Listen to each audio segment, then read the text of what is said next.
Hi, everyone. Welcome to our conversation today. My name is Calvin Jodisi, and it's always a pleasure bringing amazing guests. And today we're actually doing our first book review. And we'll be doing a series of, different books reviews, depending what probably our audience like and depending what we put across. So, so today it's actually a privilege to host, a wonderful author that I've had a chance to actually read one of his books that we're actually going to review today. And it's quite amazing, the way he expresses different ideologies and philosophies and kind of having a creative thinking through that particular book. And that's none other than Thomas Colster. Thomas Colster, welcome to the program.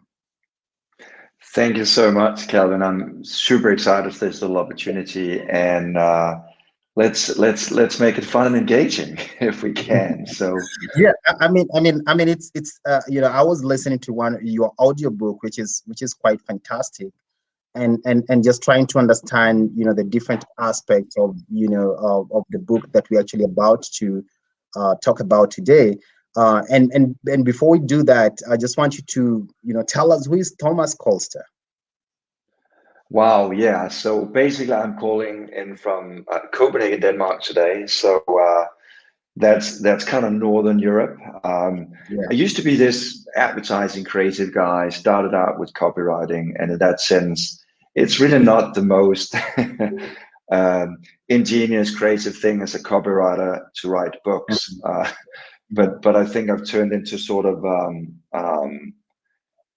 an advocate in essence for brands and organizations to become a catalyst for positive change, because I think we're at a time where we need this change. So that's my mission, and that's what I believe in, and hopefully some of the viewers today can join this mission as well. Wow, I think that's really that's quite that's quite amazing. And I know before COVID, you spent a lot of time traveling across different countries and literally across the world. What was your experience like? For me, I think culture and diversity is such an inspiration for me, and I think basically culture is probably what sparks creative thinking. And at a very early age, when I was 14, 15, I was lucky to be an exchange student at what for me was quite a foreign country at that age. So I spent about a year at Barbados in the Caribbean with a local family, and I think that was my kind of first eye-opening experience in terms of understanding what culture can do, and how we can kind of cross-pollinate each other with ideas and thoughts. So ever since then, I've been bitten by a mad travel bug, to be honest. And so I love to go around. I love to go to new countries. Yeah, which is quite cool. And starting your company, most of my audience are actually young people, who are longing to start their own companies and take that particular journey. What has it been like, starting your own company and building that? What are some of the lessons that you've learned throughout the time, and maybe also even some of the challenges that you've experienced actually, especially in your field? Did you just call me old, Calvin? No.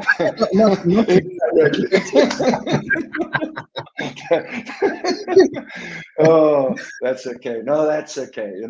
In essence, I did actually, in fact, start my own very kind of traditional advertising agencies, doing campaigns, TVCs, and commercials at an age of 25. But what made this pivot into the do-good space, the impact space, was in fact that it's by coincidence, and I think a lot of entrepreneurs can probably relate to this, that there's something, a light bulb moment or something in you that sparks that transition. For me, it was the fact that we were hosting the climate summit here in Copenhagen, and we had all these elected government leaders at the time. It was Tony Blair, it was Barack Obama, And I had really high hopes to those elected leaders to do something about the climate emergency. Nothing really came out of it. And that kind of sparked me to write my first book, Advertising, which also became the sort of agency. So basically today, what we do is in fact three key things. We, use workshops, keynotes, presentations to inspire change in organizations. Secondly, we do work with everything from startups and big Fortune 500 companies in understanding the shift in mindset, why brands that matter to people are really the only way forward, and why sustainable brands are really the only way forward. And the last thing we do is kind of working with early stage startups and helping them succeed in that space. And I think like everything you do when you start a company, and I've started others. I created a platform called Where Good Grows, where we wanted to share impactful initiatives around the world. So rather than someone in one country made an initiative and then never replicated that, we would kind of reuse that. But I think one of the key lessons sometimes is you fail and embrace failure. I mean, I learned a lot from that. I lost a lot of money with that startup, but it was interesting, and it made me understand things about scalability. It made me understand how important it is to build an organization around you. Other things, I mean, is probably tenacity. I mean, I think we always look at these companies that grow extremely fast, but change takes time. And even though with my first book and this idea of good advertising, when that came out, people thought, interesting, and it was too early. But I kept pushing and pushing and pushing. And today, what I came up with about 12 years ago, or what I advocated for about 12 years ago, has become mainstream. Yeah. So I think that's two key lessons that I think is important. And then maybe the last one is really just to embrace. I often say that love and hate can be really, really powerful tools for change. The fact that you love something so much you want to protect it, or you hate something so much that you want to change it. And so those for me at least are often two ingredients in quite powerful, purposeful companies. Yeah.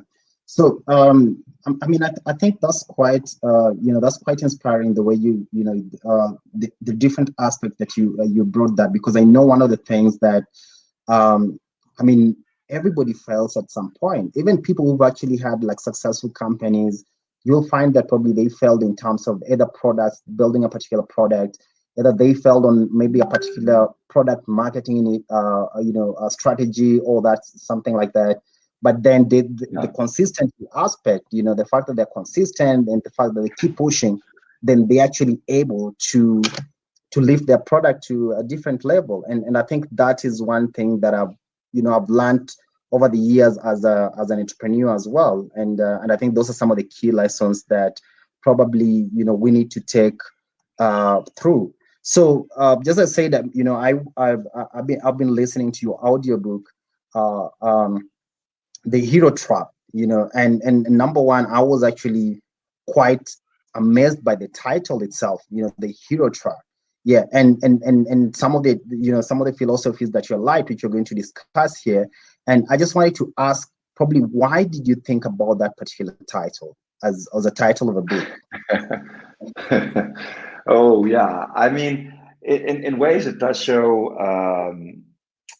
It does show how important it is to always ideate and come up with fresh new ideas, because honestly, it's always tough to name a book. It's tough to name a startup. And so before we actually arrived at it, one of the things, this is actually the cover done by the quite amazing Adele Rodriguez, Cuban American artist, who's also known from his not so flattering portraits of Trump. But one of the things I actually did share in the book was all those titles that were really bad. So there's a section called Behind the Title. And you can read some of the really bad titles in there. And actually, the illustrator, Adele, did the same thing, kind of showcasing how he came and some of those failed attempts to create a cover. But for me, the Hero Trap was really about a single idea with contrast, something that people were like, hero and trap, how can that be possible? Yeah. But I really felt like, having advocated for doing good and purpose for so many years, and suddenly seeing this space being extremely crowded. And I know obviously this is really very market dependent. I know now I speak from quite a Nordic, Northern Europe, Scandinavian, US perspective, but their sustainability has become extremely mainstream. You know, the brands like Adidas and Nike, they all compete on this. And when everybody's pretending to be a hero, who can you really trust? And so the Hero Trap really just says that if you as a brand stand up that hero's pedestal, at some point you're going to fail. And so it's about time we take a new perspective on leadership and how we build purposeful organizations and purposeful brands. Yeah. And you know, one of the things that I also got from your book, just as a title, I mean, from the Hero Trap, is that you're talking about saying that, you know, your brand is not a hero, but you need to make the people the heroes. I mean that kind of thinking is quite an amazing. But again, you know, the reason why people start businesses actually is to be able to make profits. I mean, everybody wants to make profit, but you are telling me that I should not focus on my brand. I should focus on the people. So how does that make sense? So basically, I think what tends to happen is, in fact, that your brand or your product is not becoming irrelevant because of maybe a pitch or a story. I think where brands becomes irrelevant is if they don't play a meaningful role in our lives. And so what I wanted to understand was, how can brands really truly play a meaningful role in our lives? And so I started understanding and developing a methodology, and which was inspired by psychotherapy and coaching, because I really said, if brands claim to play these big roles in our lives, but I really can't mention that many brands or even that many individuals that really play an important role in my life, something must be wrong. We might be asking the wrong questions. So the one question I'll encourage all of you to ask is, in fact, who can you help people become? Because I think there is a business opportunity in each of those meaningful roles. Let's say you know, you want to go run and you have a hard time keeping up the pace or keeping yourself motivated. Wait a moment, then there's a brand called Nike that's all about just do it, pushing you to go further. You know, you're creative, but you feel tied down by, you know, difficult, like a laptop, like an IBM, a personal computer that wasn't really working your way. And suddenly there was a brand called Apple talking about how you should think different, and giving me the products and services that enable that personal transformation. So for me, it's really key for anyone out there, and especially for founders and entrepreneurs, because a lot of founders and entrepreneurs always tell the founder story. You know, we battled with this and that, and suddenly come out as some sort of messiah saying, you know, we got this world bettering solution for you. And instead of actually understanding what is actually the role they can play in my life, and it can be a small thing, you know, it could be helping me push through the traffic in a crowded city, like, you know, like Lagos or somewhere else. So there's a lot of roles that these brands can play. Yeah, and you know, in I think that's chapter 1, chapter 2 of your book. You talk about, you know, you talk about the me aspect, and you say that me is the new mass, and you great by saying that, you know, companies don't really need to spend a lot of money. You know, it's no longer about wearing t-shirts and, you know, and having a big, you know, a big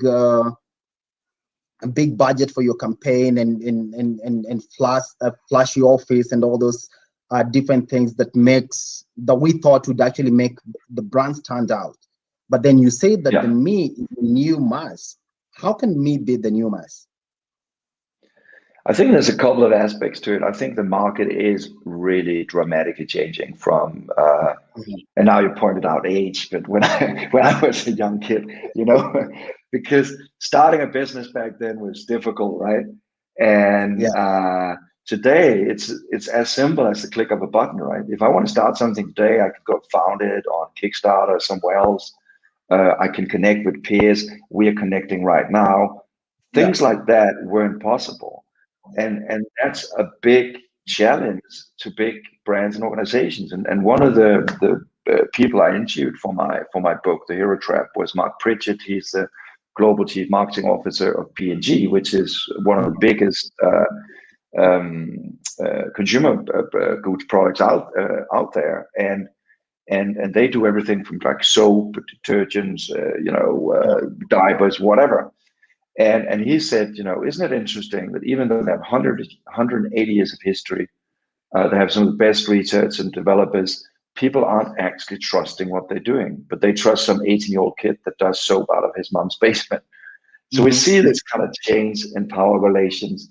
We see with an oat milk brand like Oatly, how they are challenging much bigger players. We see it with microbreweries. So there's a really kind of like an interesting shift there. And my encouragement to big brands is obviously you can't fight it.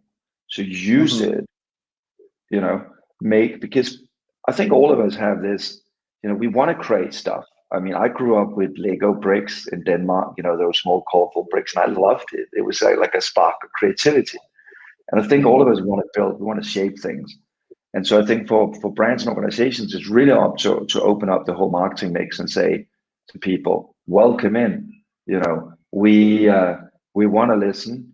We want to make you a co-creator. And when, if you look at what Lego have done, for example, they're a toy maker, but they have a platform now called Lego Ideas, where they open up for you and me to sell our little Lego model. And if it got enough votes, they'll actually turn it into production. So I think some of those thoughts are incredibly interesting and something that is a real opportunity. And the last thing is also that I do think that the market is changing. And obviously, again, I talk about this from a kind of more European, a more developed market perspective, because in emerging markets, I think there's still a lot of aspirational consumption where status matters, where it matters to flash a car or fancy clothes and fancy labels. But what I'm seeing, for example, in my part of the world, is that there's really no flashiness or accomplishment anymore in wearing like a Gucci logo. The real accomplishment today is actually showcasing, these are my accomplishments. This is what I'm doing. It's not about going to a fancy hotel in Italy. It's much cooler to be at this little winery and making pasta with an Italian mama, because you're showing off that you've got talent, that you can do stuff.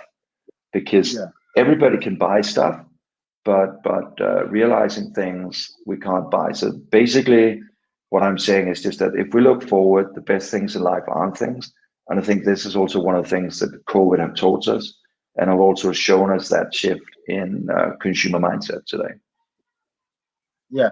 So, which I think it's quite it's quite a great twist of looking at things. And when you go to chapter 3 of your book, which I think that becomes part of my favorite as I continue listening to this book, you talk about why becoming is actually more significant right now than just buying. And so this is quite fascinating. And I wonder, why do you advocate for, companies driving through becoming than just chasing, pushing themselves outside there, just want people to buy and having pressure on their employees, like, oh, you haven't made sales, like you're not making sales and all these things.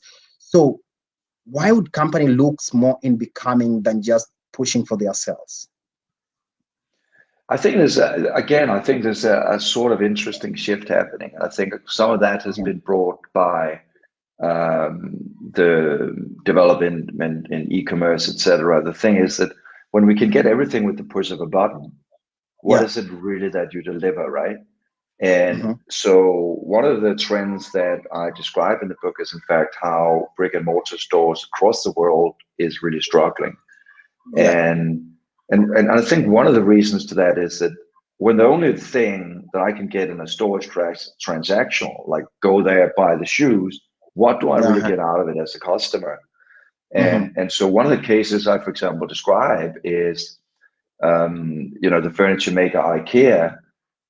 Right now, they're known for the labyrinth-like malls where you always kind of sort of get lost, or you get into an argument with your girlfriend or your wife.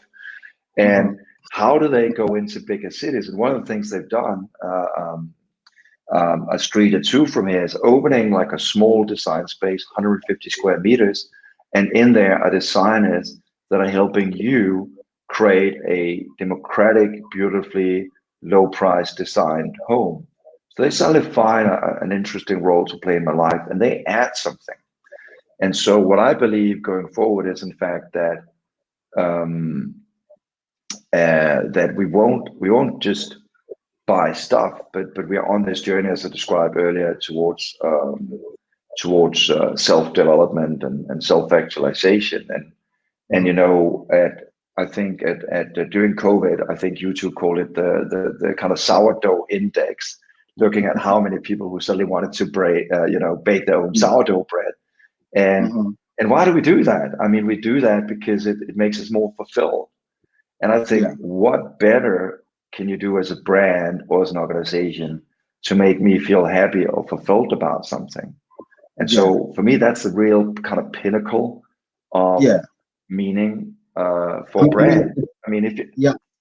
It's like, you want people to feel that they are part of it by, bringing all their creativity and their mindset. And one of the things that I've seen probably in some of the most innovative businesses, like maybe somebody can design their own shoes. And let's say a company like Nike has, like, you can design your own shoes and actually be able to order it and print it. And I think that's making people want to feel part of it. You can go online and put, make your own pizza, and then the pizza guys can deliver that to you.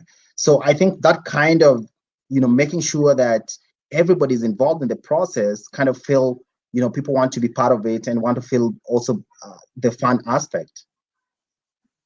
Yeah, I think for some reason, economists have tried to convince us that, what drives us is status and money. But in essence, we're all sort of self-motivated. We do things because we actually like doing things. Exactly. And so for brands to kind of realize that, I think is really important.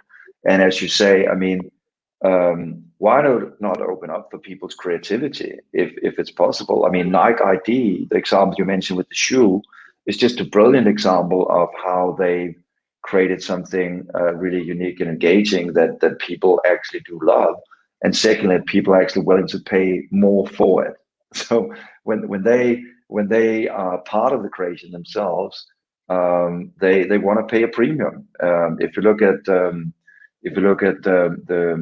toy store Build-A-Bear, you can buy teddy bears a lot of places, but that little act of creation, when you add that little heart to the teddy bear and you name it and all of that, that's what makes the magic. And I think that's a real opportunity for brands to embrace that today. Yeah, exactly. And looking at that aspect as well, there's something that comes out really, really well from your book.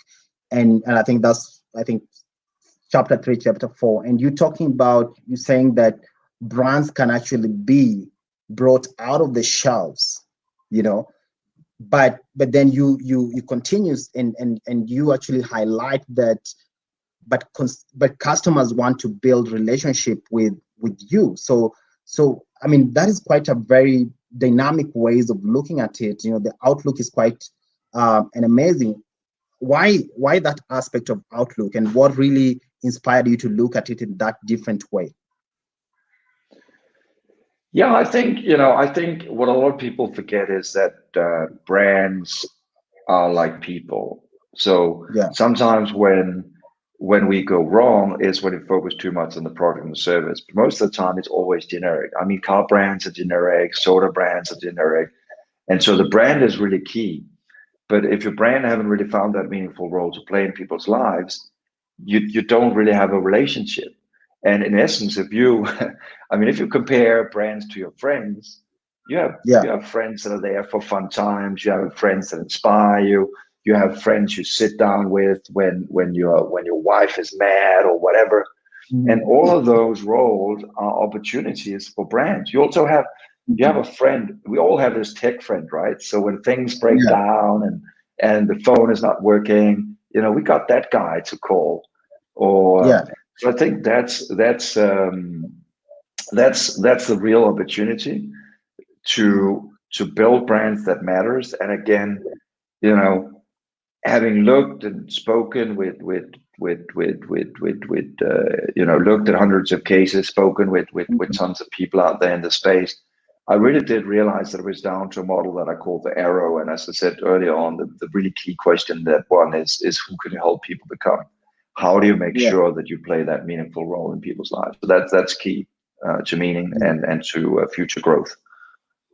And do you think the reason why you'll find that a brand is off the market maybe after some time is maybe because they lack innovation, or what do you think? Because I know quite a lot of brands that starts really well, but either competition or whatever. What do you think would be the most kind of kind of like the most important thing that brands need to look into so that they can remain in the shelf for long or even forever? You know, I yeah, I think brand is obviously key to this. I think, especially in highly competitive markets, obviously if you came out with such an innovative product that nobody else came out with, Yeah, fine.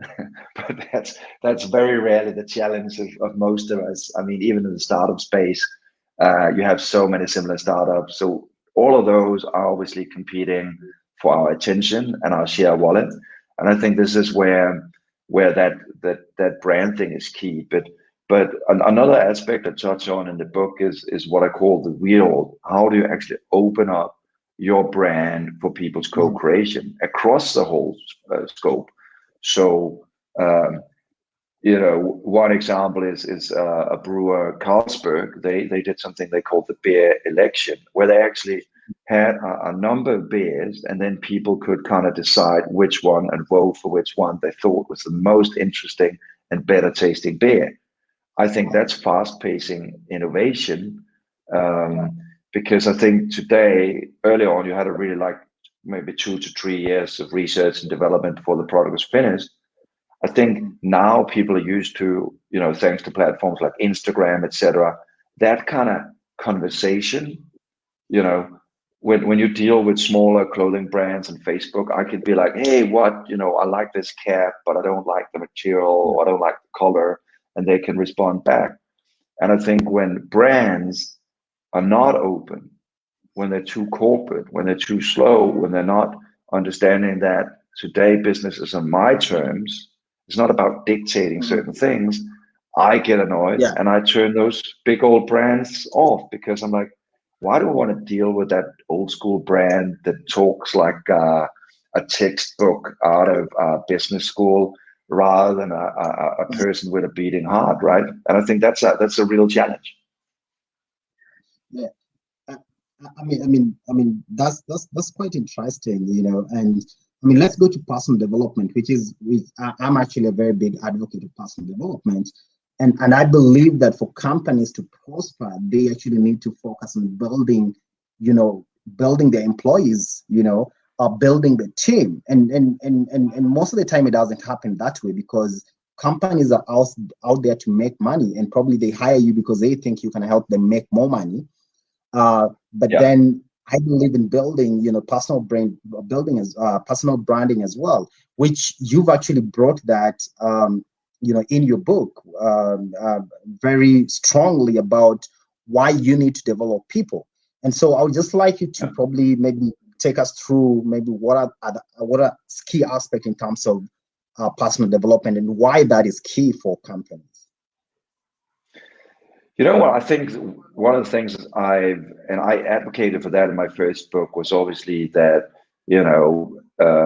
especially young people want to work in organizations that have like sort of a higher purpose, that have a higher meaning.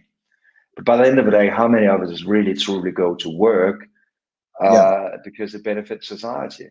I mean, if I look at my own career in advertising, what was so interesting was that I still love it. I mean, I'm a creative by heart. I like creating campaigns. I like inspiring people, etc. But now I had this amazing ability to combine that with something that mattered, social betterment or environmental betterment. So I think the most important thing is that we go to work for ourselves. And if you have an employer that forgets to make us grow, we become disengaged. And so I think, unfortunately, a lot of companies have these crazy mantras and mission statements on the wall. But I mean, do you really kind of believe it? So I see that again and again, unless you're good at growing people and making them grow with the company, you're not going to be successful. And I think, again, using the example of before with Lego, I mean, Lego is there for small and grown-up builders, even adults like me, back to age. You can just sense in Lego's culture that these are people who that have this creative flow. They just want to build stuff, and that's exciting. So that's really part of corporate culture. And I think those strong corporate cultures are made because those brands know what key role they're playing in people's lives. Another example could be Kind Snacks. It's a US snack company, and where most other snack companies talk about great tasting chocolate, Kind Snacks talk about how we need kindness in the world. And I think that's definitely something we can agree on in these quite divided times. And the founder actually talks about that kindness is even something that resonates within the company. And each year they do this survey about how kind people feel when working at Kind Snacks, and 86% of them feel kinder. And I think those are the sort of interesting stats that inspires me, because at the end of the day, it's dangerous to love your work, because at some point your work might not love you anymore. And so I think it's important to start with the heart and your own personal development as the key factor. And that's also something I do when I look for people joining my team. It's exactly that kind of drive, tenacity. They feel inspired. They want to work for me, not some crazy mission or a paycheck, because that's going to just make you disengaged after a while. Yeah. But do you feel that the companies of today really don't want to invest that? Like, they don't really want to invest money, in terms, most of them don't really want to invest a lot of money, especially when it comes to personal development, because you'll find maybe staff that might need additional training, or they might need maybe to attend a seminar, or they may need to attend a conference. They might need to get this particular skill to enhance their skills and all that. Do you think companies are afraid to spend that? I think they know how important it is. I think they know how important retention is, that you have key staff staying for a while. And I think all of us, even myself included in my company, struggles with keeping people within the company for extended periods of time. I mean, again, and sorry for making this industry specific, but in the marketing industry, I mean, most people only stay in the same role for 3 to 5 years. And think about the learning curve. I mean, you're like the first year, so like you're getting your way around it. And then 2 years after, you're already out of the organization, which is a massive loss. But I think also that COVID has taught us something, in fact, in terms of the remote work a lot of us have been forced to do because of quarantine and things like that. And I think that companies are actually realizing now that, hey, wait a moment, people can actually work on their own terms, and they actually do deliver, and some of them even do deliver better. Because Exactly. I mean, think about how old school it was that back in the days we had to go to the office to do our work rather than working from where we're inspired. I mean, in the creative Exactly. industry, I always told my creatives, leave the room, leave these white walls. They're not inspiring. Go out where you meet real people, where you have real conversations. This is where you get insights and inspiration. And so hopefully we'll see a much bigger focus on this going forward. And I really do hope that companies realize that every dollar you spend in your employees' well-being is going to give you back tenfold. Yeah, and I mean, before we go to, I would like you to talk to me a little bit about the Trickers Canvas, which you really focus on in your book. Before we go into that, I mean, let's talk about mental health, which I know affects quite a number of companies, and that's part of personal development as well.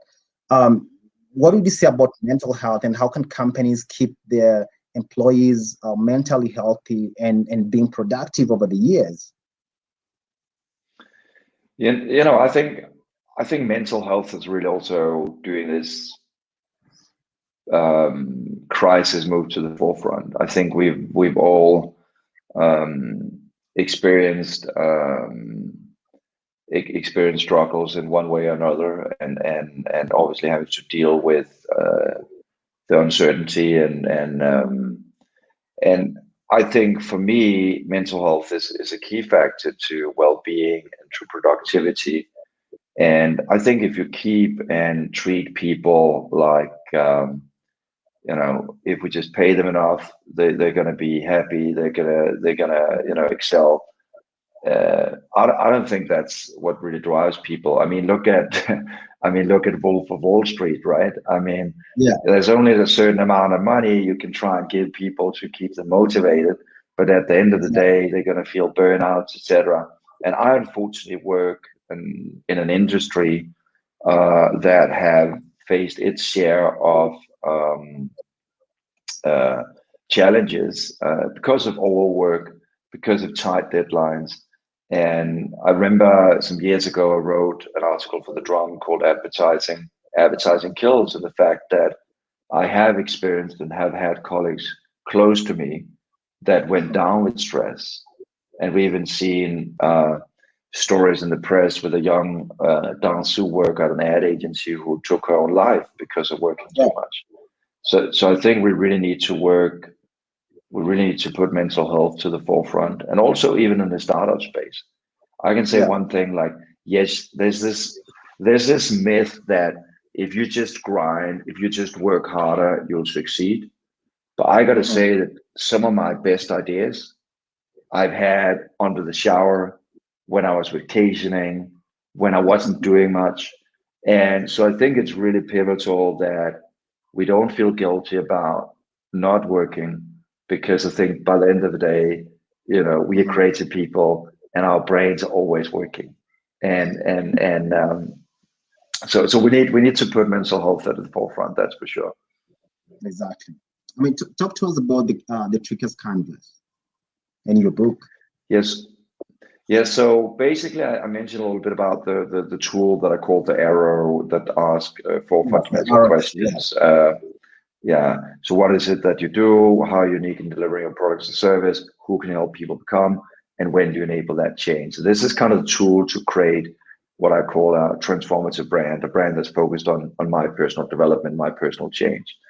And when trying to understand what roles people could play, one of the things I realized, because this tool is inspired by psychotherapy and coaching, was in fact that to feel like a whole human being, there are a couple of factors, like economy, like the feeling of home, like the feeling of love, like friendships, spirituality. And I think all of us have gone through life and suddenly seen our life being unstable because one of those pillars being removed. And it's kind of like a chair, a four-legged chair. Like if you suddenly lose your job, the chair becomes unstable. Or if you lose your wife or your loved one, the chair becomes unstable. And so for me, what I did in the book was, in fact, that I shared 12 real life stories of people who overcame a challenge, using one of these triggers. So let's take one trigger, for example, such as love. I mean, love is a trigger for a lot of us, but how can you work with love if you're a company? And Bumble, which is a dating app, I think it started out of the UK, found quite an interesting role to play because they found out that dating is not female friendly. So why don't we do a female friendly dating app? And so that's a very kind of clear role to play and a really kind of stringent blue ocean market to find. In the book, I call it a who void, where you find a specific role to play in people's lives that are underutilized. And there are tons of those in many, many industries. And it's a real opportunity for growth, and it's a real opportunity to shape brands that matters. Yeah, and I think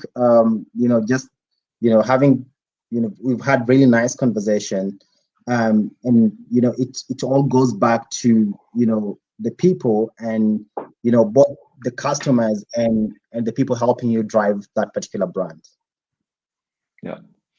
Yeah, I think, but again, I think we need to be careful calling people customers or target groups, etc., because it's that sort of language that makes us forget that every one of those people who engage with our brand, who might choose our products or services, they have a choice every day, and so you've got to treat them as intelligent people with aspirations, with dreams, with challenges, and I think that's what really excites me about my latest piece of work. It's really about human betterment. We all go through life wanting to change certain things, and in fact, the book was inspired by the fact that I was so bad at creating change in my own life. You so often fail. I mean, look at it with New Year's pledges, right? I mean, every new year you pledge something new, right? And just think if some of those brands could just help us a little bit with tackling some of those challenges, I think I would be thankful for each and every one of those brands that does that. Like we're thankful to some of our friends that help us through difficult periods of our lives. Yeah. And I mean, one of the things that you also highlight in your book is encouraging organizations not really, not 100% like focus on value, but they need to focus on people, and they need to make sure that people plays a role, and how is that very key, and looking at that kind of dimension, and bringing that out. How can companies do that, like focus on building their people, and automatically the value is going to come out of it? Yeah, I think the shift basically is quite simple from viewing it as in a very kind of transactional way, like I give you money, this happens, to a transformational journey. And that, what's so interesting about that, and what I realized with interviewing a lot of these brands and organizations in the book, is that when you take a transformational view on people, something exciting happens, because you're not customers. No, you're actually people on a shared journey. And there's a sort of reciprocity and dialogue. For example, there's this company, and I really liked these two guys, Tom and Max, and they created a company focusing on quite a niche product, running glasses. But basically that's not what they were selling. What they were selling was something they called mindful running. This idea that you run better when your mind when your mind is stimulated, and when your mind doesn't work against your body. I mean, I think you can recognize this, Calvin, as well. When you sometimes you're running, and like your mind is playing tricks with you, and like, can you go to that next lamp post or not? And so for me, as well. I mean, when you're doing exercise, exactly, your mind is telling you, oh, you can't lift this, you can't do 20 or 50 push-ups, Yeah, exactly. I think for them, knowing that they're selling something bigger than the product, and they do mindful running classes. They even now in New York teach prisoners mindful training. Mhm. So think about how big a role that is, and in essence, also all the services you can develop from that. Now you don't just have to sell a pair of glasses. You can sell uh, events. You can sell services, podcasts, etc., etc. And Exactly. by the end of the day, if you look at a brand like Red Bull, what are Red Bull selling today? Once in a while they sell the red and blue can, but most of the time they get us to go to an event or join one of their record labels. So Mhm. they become, because they have a clear role about giving all of us wings and pushing our boundaries, they can do a lot of interesting stuff. And I think for me, that should be a real inspiration to brands that still think that this is transactional, that they'll succeed in the marketplace just by pushing Mhm. products at a price and talk about quality. It's not going to cut it in the modern marketplace.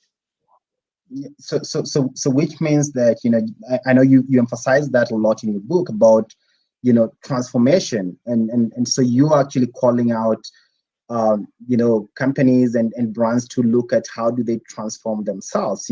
It's not, I think it's not business as usual in terms of the age that we're getting into. And so something that I would also like to ask you is that what's your perception when it comes to digital marketing, digital branding? How can that be done in the right way? I think it's a good point. I mean, we've seen the shift now, accelerated during COVID, obviously, because e-commerce has just completely exploded. And and I think again, what it's shocking sometimes for me as a professional, marketeer to see that my niece can sometimes be better on Instagram and at selling stuff than a professional company Yeah. because she speaks from the heart. She engages with her peers. She views it. She Mhm. views this relationship differently. So I think there are some really. I think this is a real time to think hard of how you go into these e-commerce channels and how you succeed. And that really begins with looking back at your leadership, the role Mhm. you play as a brand, because you're not going to do it with small incremental fixes. It's not what's going to change it. It's not going to change your brand if you kind of do like a little survey, what color do you like? That's not going to be the brand fix. You're gonna Yeah. embrace this wholeheartedly because your competition out there are are going at you, and they do understand that it's gotta be a shared journey, and you and I are equals, and let's have fun together. Let's do amazing things together as brand and people. Yeah. Um, I mean, we've seen a lot of brand struggles, and when brand struggles, either most of the time they actually either get acquired, they fully get acquired with a different, or they rebrand in totality, or they just decide to either rebranding, or they acquired, or they decide to merge with another company. Do you really think that that can actually help in terms of redeeming a brand, if somebody decide to go that way? I think brands again are like people. I think if I look at my own career, as I mentioned earlier, I used to be just an advertising crazy of working for money, and that was what was on my mind. The more money, the better, and probably Mm-hmm. winning a couple of awards along the way. Today, I've developed more of a heart and compassion and tenacity for using my skills for something better. Mm-hmm. And I think brands like people can do these sorts of changes. I mean, if you look at an old case like Anita Roddick, who founded Body Shop, it was sort of the same thing. So Mm-hmm. I think brands can change, like people can change. But what's Mm-hmm. really, really Dangerous is when brands zigzag and they catch up to the next thing, and they talk about Black Lives Matter, or they talk about, oh, look at us, we're so green. They embrace each and everything that's just up there in the time, and that's hurting brands. Yeah. Okay, so you mean the brands need to stay on their line? Yeah, for sure. They still need to have on that particular purpose. Yeah, they still need the burning. They still need the North Star. For me, the North Star is just not some sort of purpose washing. We do this and that for you. The real North Star for every brand should really be for what that brand can help me achieve. I think that's a clear North Star. And fortunately, I've seen brands like Pepsi and others go into this space and obviously being criticized, running directly into what I would call a hero trap, because it's not genuine. We don't believe them. It's just they're just like, oh, young people care about the environment and diversity, so it's BS. I mean, so you don't believe in brands taking advantage of the situation, like taking advantage of the current norm, the current trend? I think brands in some ways and aspects always sort of do that and always have done that to a large extent. But you can either be the one who shapes those trends, or you can be the one that follows those trends. What I think is dangerous is that this is not just a trend about a new taste or a new lifestyle thing or a new musical brand that you're embracing. When you're embracing some of the most significant issues of our times, like diversity, like climate change, people are not as forgiving. Or pride. I mean, now we're in Pride Month, and how you deal with that needs to have authenticity, and it needs to be genuine from the brand, because else you're just going to shake your head and you're going to be like, what the heck, come on. So people can actually know that you're actually hijacking a particular trend. For sure. I think we all know that. I mean, don't we sometimes ridicule some of these brands? Like, it's almost like diversity has come to the stage where it looks a bit ridiculous, right? Like when you see an ad and you have an Asian person and you have a Black person and you have an indigenous person and you have a white person. And you know what they're trying to tell us? It's not like we're dumb. Yeah, you want to tell us that you're a super diverse company and you believe in diversity. Come on, you got to be smarter than that, right?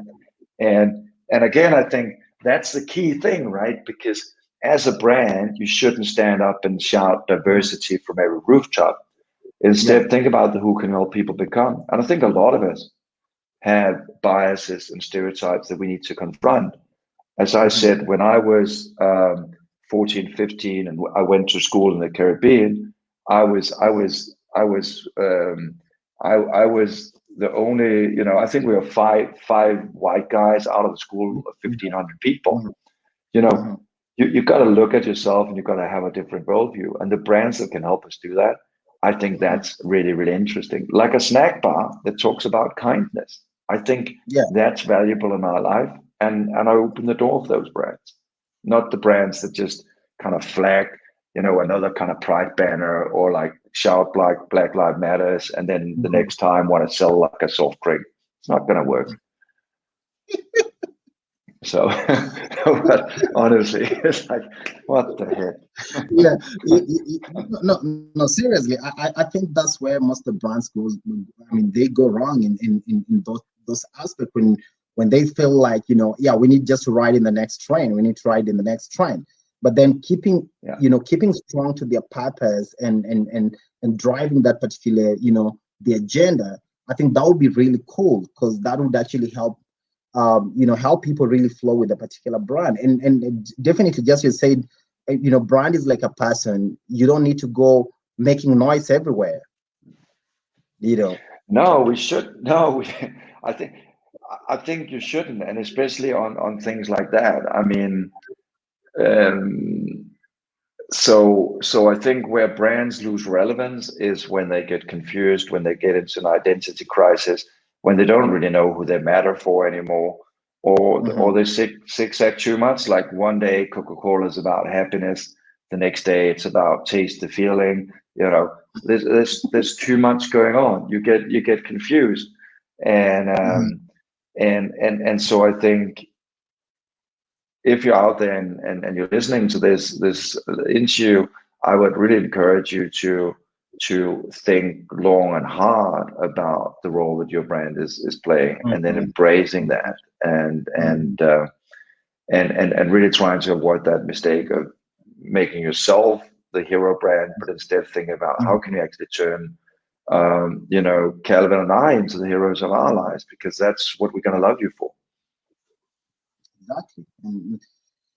I mean, this has been quite, quite a good conversation, and I know quite a lot of people are going to view this actually after this, because I get a lot of people view most of my conversation after, and just as we come to wrapping it up, take us a little bit about your last book, because I just want to let people know how they can actually access your books online, and so take us a little bit back to your first book, Good Advertising. What are some of the things that come out from that particular book, and then what why have you changed from Good Advertising to now the Hero's Trap?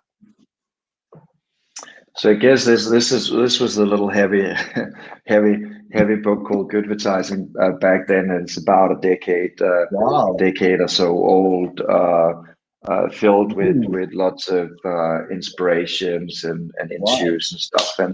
And at that time, brands as a force for good was really new. There weren't a lot of brands around. You'd have Dove that talked about real beauty. You'd have Ben and Jerry's that was advocating for lots of social and issues, especially at that time, and today obviously environmental issues as well. You had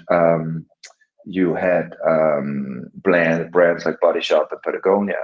So obviously that time when I wrote that book, this was really about creating brands that stood up for change. It talked about something different than just kind of products, or look at us, we're a cool lifestyle brand. You listen to Britney Spears, I listen to Britney Spears, buy my stuff.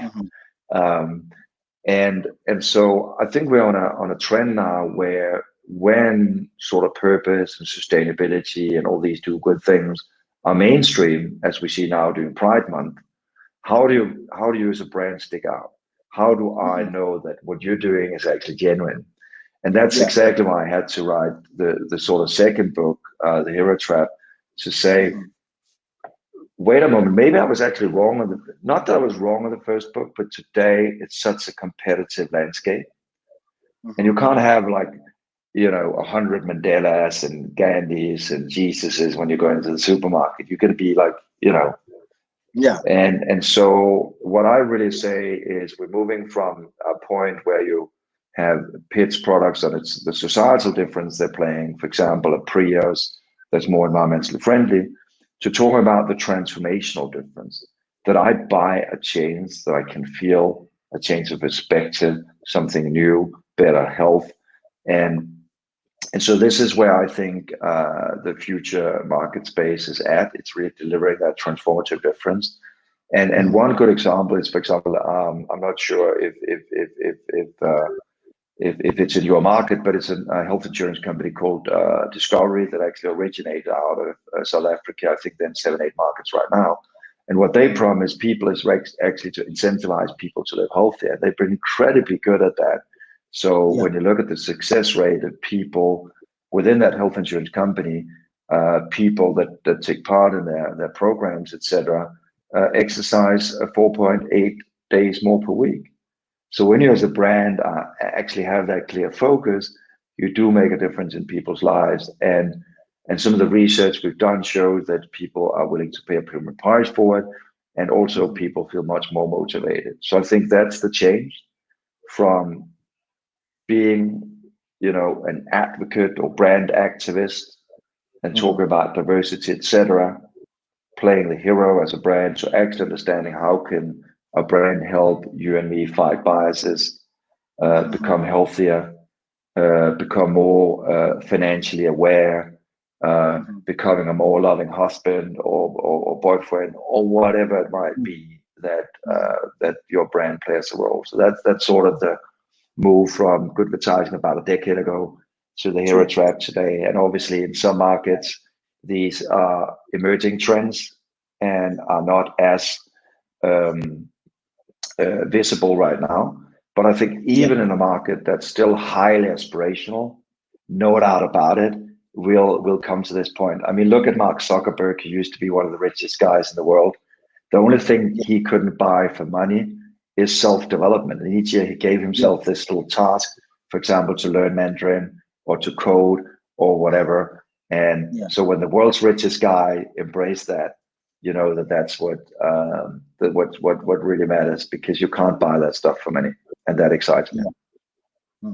Yeah, and I mean, just before we wind up, I mean, just something just came into my mind, and I just want you probably maybe to take a minute or two, maybe just talk to us about it. How do people gain brand confidence, or maybe like, you know, how do you, you know, how do people or maybe companies go? How do they solve maybe brands either tragedy or what I call, so an example is sometimes maybe people want to boycott your product, or maybe, you know, Musk has tweeted about a particular product and everybody's going to boycott it. You know, how do you actually overcome that kind of a challenge where either somebody just decided to talk bad about your product and say, okay, this product is this? How do you want to assure your customers that yes, we're still on and we're still doing this without losing a bunch of them? Because we've seen that, especially in the digital state that we live in right now, is that just one tweet can actually lead you losing millions. I agree. I think, you know, I think that's a real challenge, that, you know, some of those hero traps that you have a CEO or you have an employee that does the wrong tweet. And I think in some ways it comes back to culture, as we talked about a little bit earlier in the conversation, that most brands that I know that have a really strong culture, it's both internally and externally. So when people work at Nike, they know what the brand Nike is about. When people don't know what the brand is about, mistakes happen. Someone is not aligned with what that brand is, so you do mistakes. So I think we need to invest and understand much more the value of a strong culture and how that matters in the marketing space, because hopefully if you're a strong brand, every employee should be able to represent you and understand what it is that you want to achieve. But you know, I also think that one shouldn't, you know, shy away from engaging in these topics, because they're not going to go away. I mean, young people want brands to play a role in their lives. They want brands to stand up and clean up some of the mess that they've done, whether that is social injustice, whether that is bad labor practices, whether that is environmental degradation, or whatever negative impacts they have. Because for a lot of young people, I mean, I grew up in a different world where we didn't look at companies like that. But a lot of young people today see companies as the one that are doing the oil spills in the Gulf, or you know, ruining the Delta in Nigeria, or whatever it might be. And those young people are skeptical and they want brands to play a role. So there's no stopping, there's no staying silent. Quite the opposite. I think it's about getting out there, being honest about the challenges and why you engage with them. I think that's crucial for brand survival going forward. Okay, I think that has been really quite an amazing conversation. Yeah, you can now go ahead and let people know how they can get your book, you know, maybe your social media, your website, and how they can actually be able to reach out to you. Because you want to get this wide outside there, corporate companies and all that, because I know they will be coming your way. No, thank you so much, Calvin, for this opportunity. And one of the things that keeps driving me forward and why I write books is, in fact, to inspire people. That's the thing that keeps me energized. I mean, when you sometimes, you know, like you're tired, you're sitting in an airport and you get a tweet from someone and they say, you know, thank you because you made me think differently about X, Y, Z. that's what I'm energized about. That's my mission, to be a catalyst for other people's positive change. And if you're interested in your change journey, whether you're an entrepreneur or you're a big Fortune 500 company, you're a bank, or you're a nonprofit, a good place to start is at thomascolster.com, or follow me on Facebook or Twitter or LinkedIn, or wherever you want to follow me. And Calvin and I actually talked about that we wanted to give away, because we have just launched a digital book. So for those of you who follow me, we'll do a random draw and we'll give away, should we say 3 books? 3 books. Yeah, we can to give people who do. Yeah, and we also, and also we are excited that actually you'll be joining us this year to speak at the Africa Summit in Entrepreneurship and Innovation. I think that would be really, really nice to have you speak now to our African startups and all that. I think that would be really, really fantastic. Yes, so everyone, please, if you'd like to reach out to Thomas, kindly go to www.thomascolster.com. You're going to get all the details there. The books, you can actually order the book online. You can follow him on Facebook, the same name, Twitter, the same name, and LinkedIn as well, because actually I got this connection through LinkedIn. So that was really nice information, and we're looking forward to probably maybe do something, either run a masterclass or something, and with you as well, with maybe some of the industries here in Kenya as well. Thank you, Calvin, and I can't wait to speak at the summit and to engage more with all of you, and really thank you so much for the amazing work you do with the startup scene. I think it's so important that we help entrepreneurs build new narratives and show that all of us together can actually create the world that we want. It's our obligation when we buy and engage with products, but it's also our obligation as individuals that we can actually create the world we want. So I think thank you for doing that, Calvin, and it's been a pleasure meeting all of you here today. Yeah, and thank you so much. Thank you very, very much. I think